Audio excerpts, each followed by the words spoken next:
my friends? Welcome to another episode of Deep True Crime. I'm Manny Rodriguez. Thank you for joining me today. My whole focus around this channel is to keep you updated on what could go wrong in this crazy world we live in. What red flags should we look for? My friends, if that sounds like something you like to follow, make sure you click on that subscribe button. And hey, if you get some value from this video, please hit that like button. That way more people will see it. That's a big factor for YouTube. Are people getting value? When you click on that like, you show that there's value. So thank you in advance. In today's episode, we're discussing the Faye Grinstead case. I want to share with you everything that has led up to this case. Let's go ahead and dive deep into this, why don't we? Faye Grinstead, a history teacher at Irwin County High School in Ocilla, Georgia. She disappeared in October 2005 after attending a beauty pageant event. After a missing person case was filed, community, family, friends, they all came together and searched for her for weeks. Throughout the years, no answers. Her family never gave up hope. Officials, they went down every lead they came across, and they followed every which way they can. And so I'm gonna update you on everything we know leading to the trial. On October 24th, 2 days after she was last seen,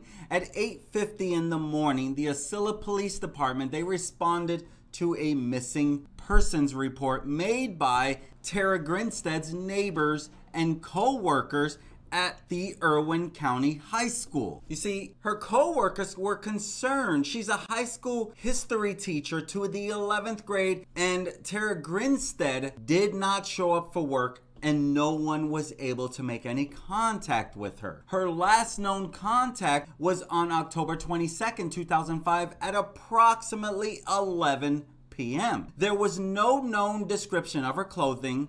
Her car was parked in the driveway of her residence. Her house was locked, and the only items that appear to be missing were her keys and her purse. Faye Grinstead, she was 30 years old. Rest in peace, Tara. Taken way too soon from this world. She was taken at the age of 30 years old. 5 days later, she was still missing, and a vigil was held for her in order to pray for her family and to pray for her. After over 11 years of investigating, an arrest was finally made in the Faye Grinstead case. Ryan Duke was arrested for the murder in connection with Grinstead's disappearance and was taken into custody in Irwin County on February 23rd of 2017. In his first appearance, he was charged with burglary, aggravated assault,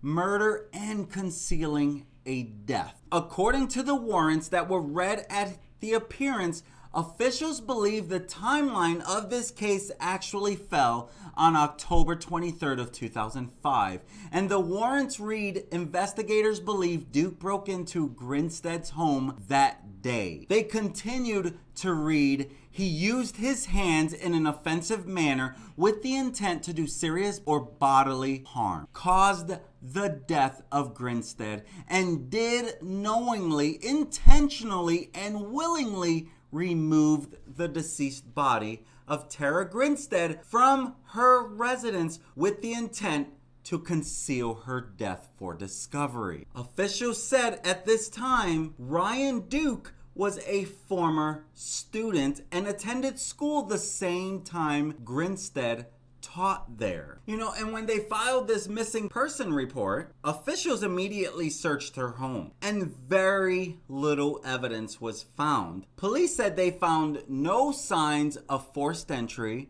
The only things missing were her keys and purse. And according to the GBI, Georgia Bureau of Investigations, they said since Grinstead's disappearance, officials have conducted hundreds of interviews, hundreds of leads have been investigated, and multiple search warrants have been executed. And nothing provided any information that led to Grinstead's whereabouts. Before this arrest, the GBI, they received a tip that produced several interviews that had not been conducted during the 11 plus years of investigating this case. And the GBI stated that those interviews led to enough probable cause to secure a warrant for Ryan Duke, who had not been on officials' radar before this tip. And at first, when officials had done their investigation, they didn't even think that there was any foul play because it didn't look like anyone broke into her home.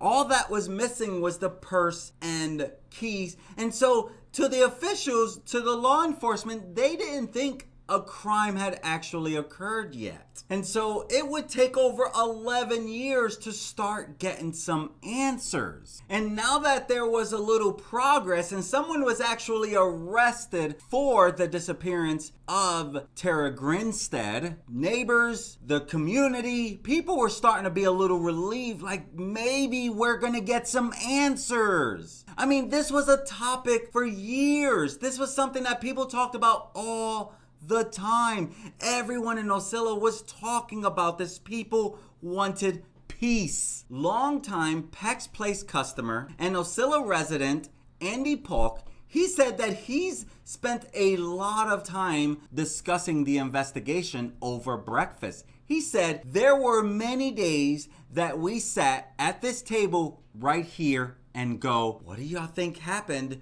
to Tara? And everybody had their opinion. And after years of wondering, Polk said he's relieved to hear about Ryan Duke's arrest. And we'll be talking about Andy Polk a little later, because Andy Polk, he was part of Tara's initial search party, which described the outcome as sad, but hopes it will put an end to the rumors. He says that's what really drove daggers through our community. You know, you had families that were pointed out and talked bad about, and it really damaged our community as a whole. And so this was definitely a peak of conversations in this small little town. And here's the thing. Yes, a lot of students were affected. A lot of students in the Irwin School District, they were affected by this. So it didn't only shock a lot of former students and the co-workers of Faye Grinstead, but it was affecting those that were living in the Irwin County School District. And so the Irwin County School District, they came together to offer healing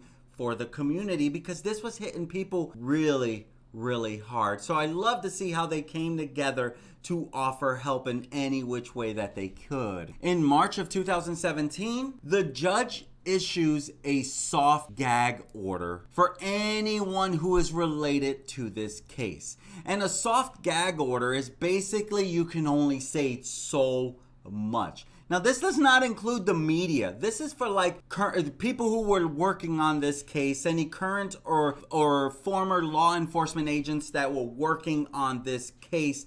They had to watch what they said. And so this new order, it limited which individuals could speak on the case, but it also clarifies what information they are allowed to share. Until the case went to court, the district attorney, counsel for the defendant Ryan Duke, Bo Dukes, the court staff, current and past members of law enforcement that worked on the investigation, they could not release any information that related to their character, criminal record of the defendants, or possibility of a plea. They were not allowed to discuss that. So the judge clarified that the order did not apply to the members of the media. So basically, whatever information the media got a hold of, they could share. On April 12th of 2017, Ryan Duke was officially indicted for the murder of Faye Grinstead. And so he was charged with 5 counts, including burglary, aggravated assault, malice murder, felony murder, and concealing a death. And court documents showed from his previous court appearance, and it said that he broke into Grinstead's Ocilla home and used his hands to kill her, then disposed of the body. In May of 2017, Duke waives his arraignment in court. Now, typically, in an arraignment, the defendant will have the charges against them read, be asked about their attorney, and be asked to enter a plea. In his case, he waived his right to an arraignment, which then entered an automatic plea of not guilty. June 18, 2017, Bo Dukes is indicted in Ben Hill County for his role in the death of Tara Grinstead. Tara Grinstead's sister, Anita Gaddis, she releases a statement following his indictment. She says, "I will forever be indebted to the Ben Hill County Grand Jury for the decision made today indicting Bo Dukes on all charges for his part in Tara's murder. I'm so thankful that they realized the heinous nature of Bo's actions deserved a true bill." See, the grand jury, they indicted him on 3 charges connected to the death. He was accused of concealing a death, tampering with evidence, and hindering apprehension of a criminal. Investigators say that Dukes helped his friend Ryan Alexander Duke bury Grinstead's burnt body in a pecan grove in October 2005. Now, again, Ryan Duke was already arrested. When he started speaking, that's when they found out about Bo Dukes. Ryan Duke is accused of actually killing Tara Grinstead. See, the case was unsolved for 11 years, basically, until authorities arrested these 2 men. He's not charged with killing Grinstead, but he is the nephew of the Pecan Grove owner, Randy Hudson. The GBI, they did search Hudson's property for 3 days for her remains, and ultimately they found remains. And they found it due to the confession from Ryan Duke. You see, Dukes and Duke, not related, very similar last names, they were classmates at Irwin County High School, where Tara Grinstead was a teacher. In August of 2018, Duke's attorney files 24 motions in this case. And it's all these bunch of things, including a motion to dismiss the indictment against him. Other motions included restricting the use of the word murder during the trial, and a motion on how Duke is presented to the jury. I mean, they had everything under the sun that they can think of in all of these motions. They even had motions that included a motion for an order prohibiting Ryan Duke from being exhibited in jail clothing. They had a motion to preclude public shackling, and a motion to prevent prejudicial security measures. So a bombshell report comes out August 16th of 2018. In these new documents, these explosive new facts that came to light, and in these documents, one showed that there was a summary of the GBI's interview with a man named Garland Lott in February of 2017. According to this document, Lott told the GBI that back in 2005, maybe in November, he had heard Bo Dukes and Ryan Duke tell the group that they were hanging out with that they killed Tara Grinstead and burned her body. Lott told the GBI investigator that both Dukes and Duke were intoxicated at the time. Lott said soon after that event, he met with Andy and Janice Polk. Remember, I mentioned Andy Polk a little earlier, who had breakfast at that restaurant where they talk about Tara Grinstead all the time. He was a little bit of a part of this investigation.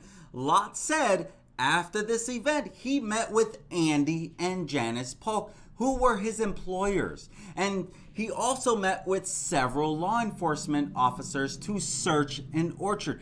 That was the first search in this orchard. Lott said he had never been interviewed by law enforcement prior to the interview in February 2017 with the GBI. Another exhibit was a summary of the GBI's interview with Janice Polk, who again Lott went and talked to. Polk told the GBI that approximately 2 to 4 weeks after Grinstead was reported missing, Polk's employee Garland Lott told Polk about the statement he said both Bo Dukes and Ryan Duke had made regarding Grinstead's death. In her interview with the GBI in 2017, Polk said she and Lott met with Irwin County Chief Deputy Nelson Polk and investigator Alan Morgan near an orchard off Bowens Mill Highway north of Fitzgerald, still in the approximate time period of 2 to 4 weeks after Tara's disappearance. Polk told the GBI that after a brief search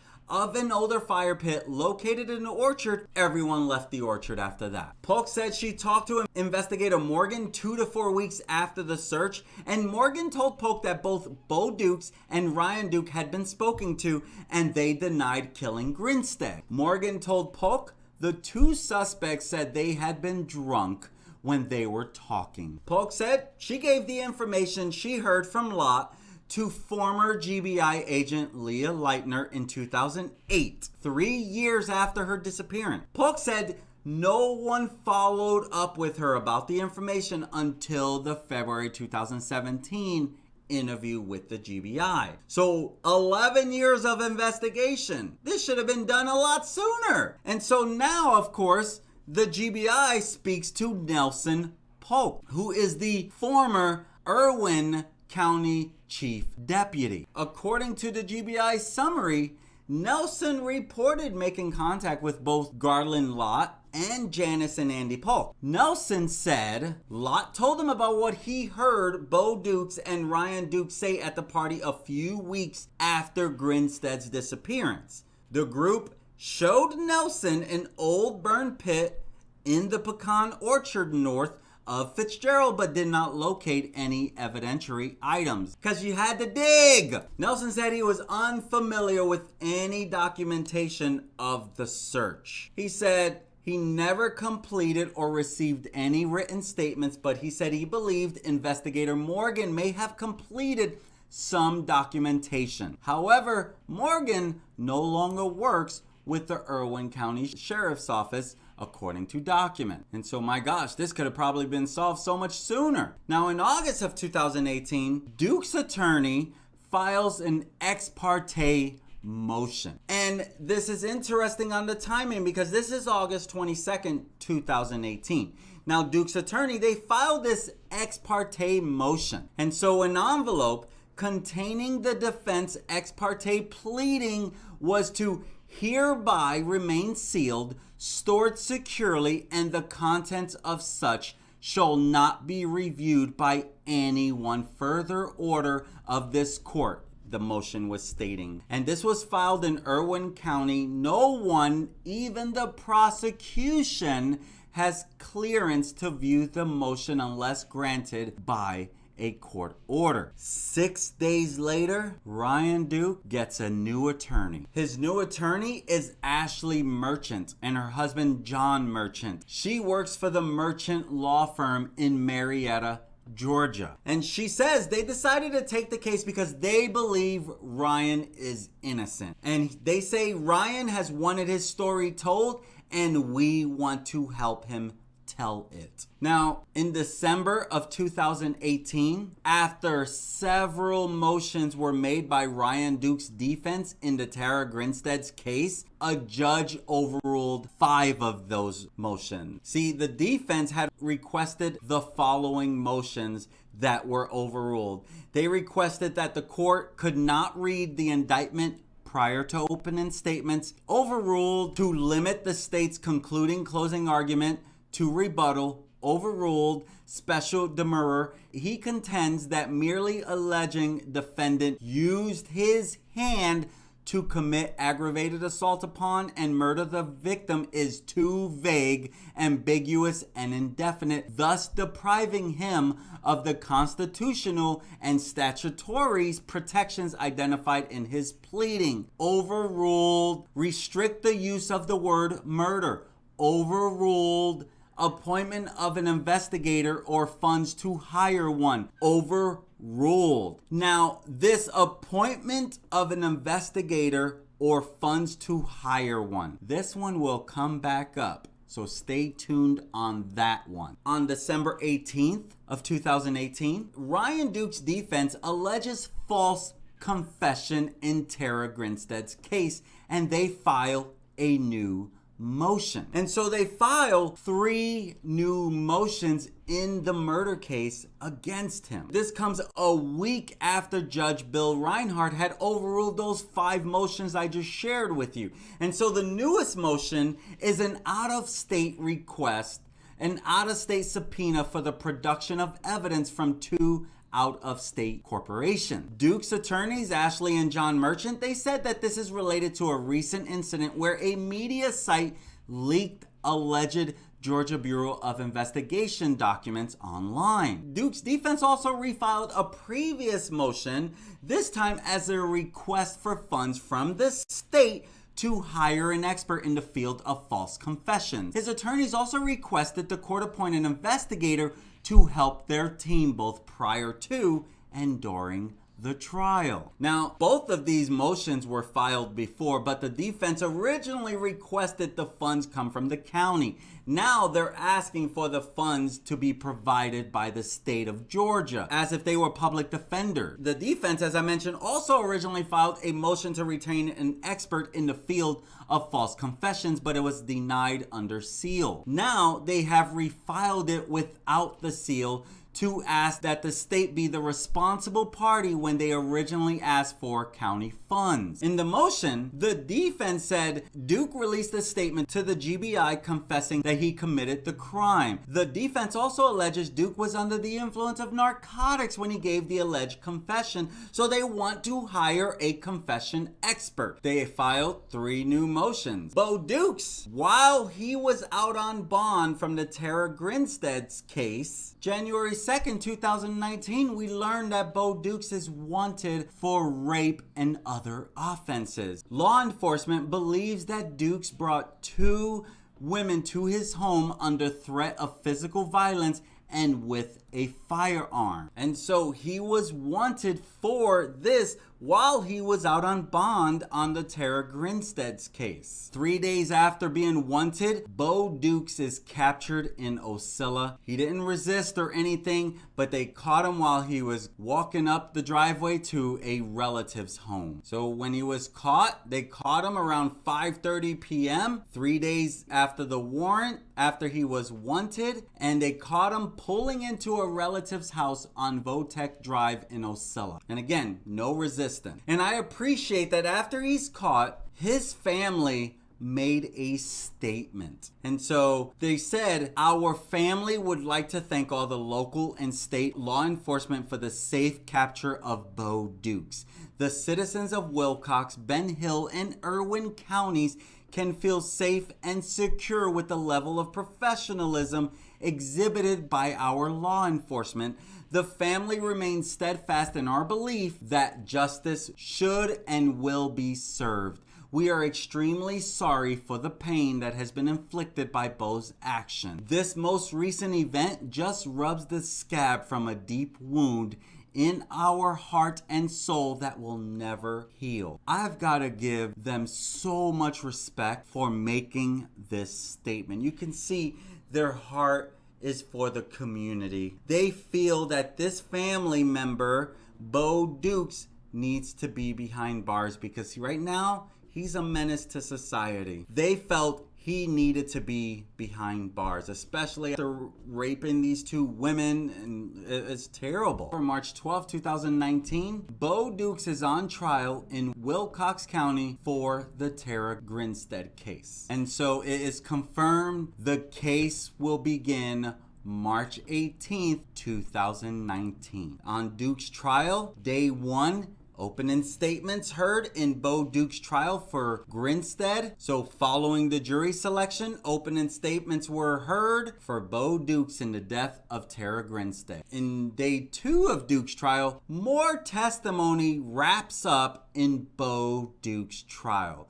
And in the first testimony of the trial on day 2, Grinstead's Ocilla neighbor Joe Portier took to the witness stand and was questioned by the prosecution about his relationship with Tara. Day 3, Dukes admits in interview shown in trial to helping dispose of Tara Grinstead's body.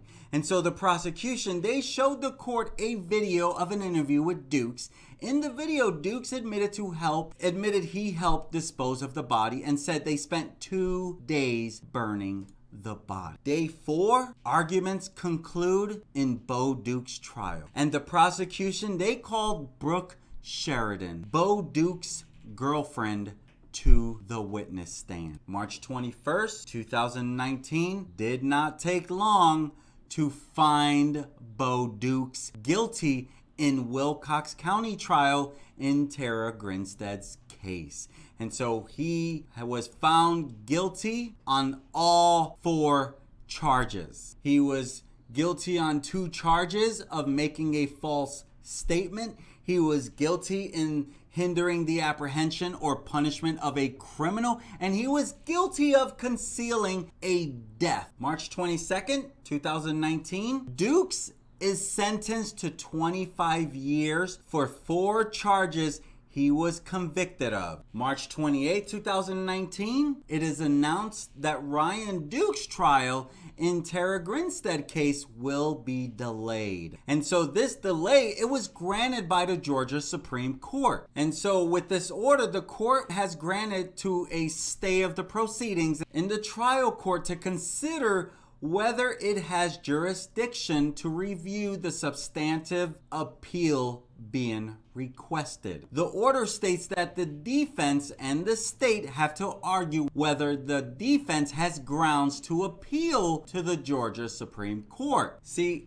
Irwin County Judge Bill Reinhardt had already denied the motion previously, which is why the defense took it to the Supreme Court. And so they asked for the trial to be delayed until things are sorted. And so Reinhardt said, now that they've requested this, it's out of my hands right now. June 10th, Duke loses his Supreme Court appeal. The Supreme Court concluded it does not have the authority to consider Duke's appeal under Georgia Code. This was then. It's not over there yet. 3 months later, the case heads back to the Georgia Supreme Court. And so both the defense and prosecutors, they had to draft a proposed order on what they were asking from Reinhardt, and then the Supreme Court will decide on what Reinhardt signs off on for the proposal. And Duke's attorneys, they were asking that Reinhardt request the Georgia Public Defender's Council to pay for an investigator and 3 witnesses to defend Ryan Duke. They were requesting a doctor for a mental evaluation. They wanted a false confessions expert to assist with finding out if Duke was under the influence in previous statements. And they wanted a DNA expert for true allele DNA. A true allele DNA, this is one of 2 or more alternative forms of a gene that arise by mutation and are found at the same place on a chromosome.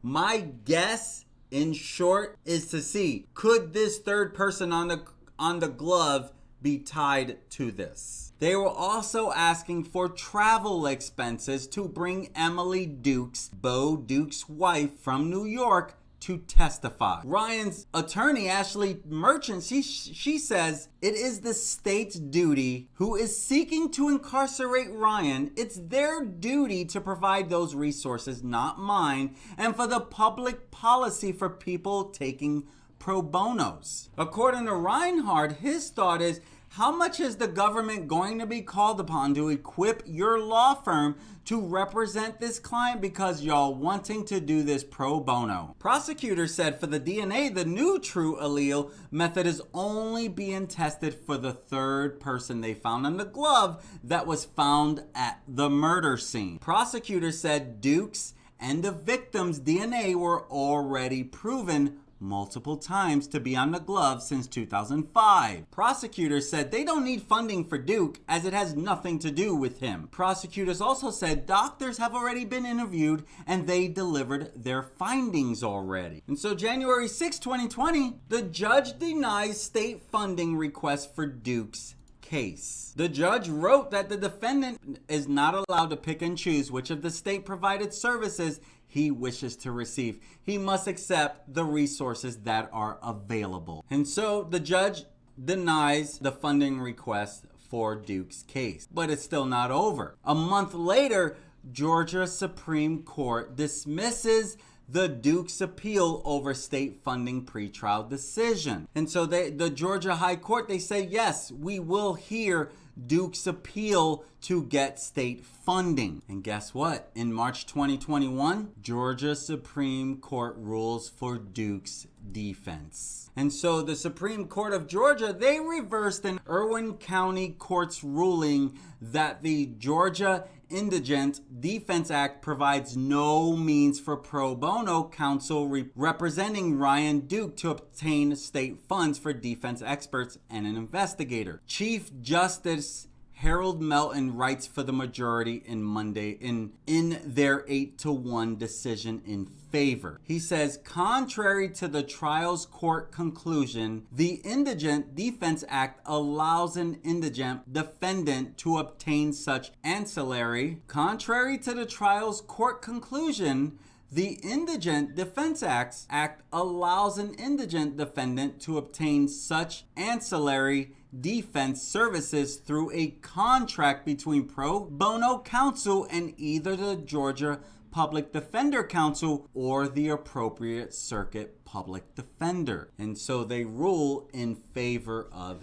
him. And so the Georgia Supreme Court, they ruled that Ryan Duke can use state funds for his defense in the Faye Grinstead case. August 26, 2021, it is announced that COVID-19 delays the trial in Grinstead murder case. And so they would still not go to court just yet, which is why it's still a work in progress. And so when this case breaks on February 22nd of 2017, over 11 years since her disappearance, a lot comes out over the last 5 years, right? You get the Ryan Duke confession. You get a discovery of remains. Hard to identify her, but exactly where Ryan confessed to her being. And then you also have 2 arrests. You have Bo Duke's arrest and you have Ryan Duke arrest. And so a lot's happened over the last 5 years, and thanks to COVID, it's still an ongoing thing. We need justice for Tara. Since then, we did have Bo Dukes, who has been convicted of this crime, but now we need to get justice and finish this out. Did Ryan Duke do it? We're about to find out. Right now, definitely looks like him. Looks like he knew. He confessed all the way through. He confessed to this thing, right? Hard to get out of a confession. And so the trial is officially underway, and we will definitely continue to report on that as soon as it's complete. Thank you for joining me today, my friends. This has been the case of Faye Grinstead. Justice for Tara. My friends, thank you for joining me. Have an amazing day. Peace.